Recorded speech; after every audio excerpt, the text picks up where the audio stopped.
In this video, I'll show you how to create a quote in Xero. First, open Xero and go to the Sales menu, then select Quotes. Xero's help says this is where you create customer quotes, and from there you can click New Quote to start a fresh one.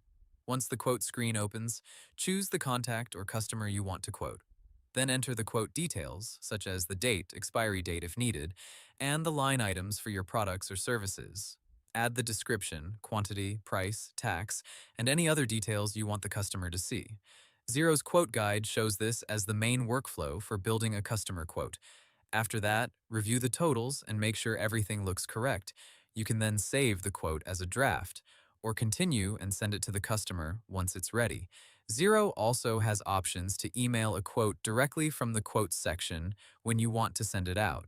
If you want your quote to look more professional, Xero also lets you customize quotes with branding themes, numbering, and email templates.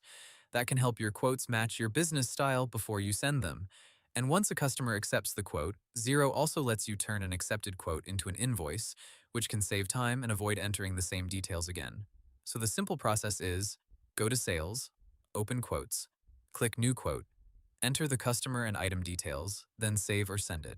Hope the tutorial was helpful, subscribe to my channel, and see you in the next video.